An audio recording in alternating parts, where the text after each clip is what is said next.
नमस्कार। हिंदी निधि में आप सभी का स्वागत है। आज इस वीडियो के माध्यम से मैं हिंदी की प्रसिद्ध कहानी सिक्का बदल गया को लेकर उपस्थित हुई हूँ। ये कहानी कृष्णा सोबती जी के द्वारा लिखी गई है। आज हम इस कहानी के सारांश को जानेंगे। इस कहानी के सारांश को जानने से पहले थोड़ा सा परिचय हम कृष्णा सोबती जी के विषय में ले लेते हैं।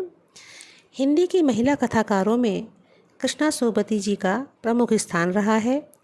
नारी जीवन के अंतरंग को पहचानने और उसे कथात्मक रूप प्रदान करने में आप सिद्धहस्त रही हैं।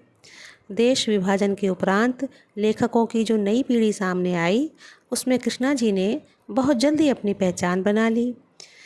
कमलेश्वर जी के अनुसार कृष्णा जी अपने समय और खंडित संस्कृति के उन बड़े प्रश्नों को लेकर रचनागत हुई जो किसी विराट दृष्टि वाले लेखक के हिस्से की बात होती है, और इतिहास यह दायित्व कुछ ही लेखकों को सौंपता है।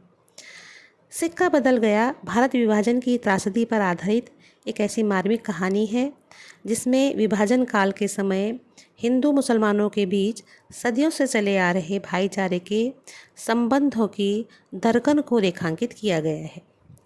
इस कहानी का सारांश चलिए हम आरंभ करते हैं।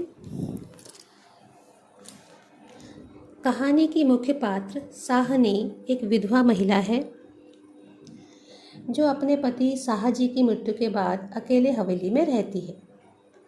साहजी मुस्लिम बाहुल्य क्षेत्र के जमींदार थे और उन्होंने अपने जीवन में सभी समुदायों के लोगों के साथ इंसानियत और उदारता से व्यवहार किया था। साहनी भी उन्हीं के आदर्शों पर चलती है, एकदम दयालु, निष्कलंक और सभी के लिए शुभचिंतक। शेरा, जिसे साहनी ने बचपन से पाला है, उसी क्षेत्र में अपनी पत्नी हसीना के साथ रहता है। शेरा की मां का निधन उसके बचपन में ही हो गया था और साहनी ने उसे बेटे की तरह प्यार और परवरिश दी थी। विभाजन के बाद जब पाकिस्तान का निर्माण होता है तो धार्मिक कट्टरता और विद्वेष लोगों के दिलों में घर कर लेता है। स्थानीय मुसलमान अब एक हिंदू महिला को अपने क्षेत्र में नहीं रखना चाहते। साहनी की हवेली को लूटने और उसे हटाने की योजना भी बनती है, जिसमें शेरा भी अपने दोस्त के साथ शामिल हो जाता है, बावजूद इसके कि वह जानता है कि साहनी ने उसके लिए बहुत कुछ किया है। शेरा के मन में एक गहरे अंतर्द्वंद की स्थिति भी उत्पन्न होती है, कृतज्ञता या धार्मिक दबाव। सरकार के आदेश पर साहनी को पाकिस्तान से भारत भेजने के लिए सुरक्षा बल पहुंचता है। जब साहनी को बताया जाता है कि उसे हवेली छोड़नी होगी तो वह पीड़ा से भर उठती है। वह अपनी हवेली की दहलीज पर खड़ी होकर अपने अतीत, अपनी यादों और अपनी जड़ों को विदा कहती है। पुलिस अफसर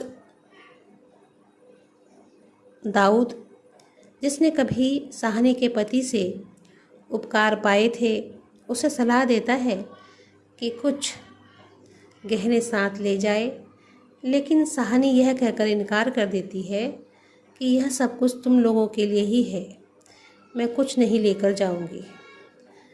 कहानी के अंत में साहनी, जिसने सबको दिया था, खाली हाथ और टूटी आत्मा के साथ विदा होती है। कहानी इस बात को दर्शाती है कि जब सिक्का बदल जाता है, अर्थात जब सत्ता बदलती है, तो इंसानियत भी बदल जाती है। इस कहानी का चरम क्षण यही है कि जब साहनी आसपास के लोगों से विदा लेती है तो सभी उसके एहसान तले दबे हैं, किंतु हिंदू मुस्लिम भाईचारे में आई दरार साहनी की कृतज्ञता को भुला देती है। भावनाओं को कुचले जाने की गंध पूरी कहानी में है। बाहर से अच्छा व्यवहार पर अंदर से उबलता आक्रोश इसमें साफ पड़ा जा सकता है। मैं आशा करती हूँ कि इस वीडियो के माध्यम से इस कहानी को आप समझ पाएंगे और इस कहानी के मर्म को समझने में आप सफल रहेंगे। अगर ये वीडियो आप सभी को अच्छा लगे तो आप इसको लाइक, शेयर और सब्सक्राइब भी कर सकते हैं। धन्यवाद।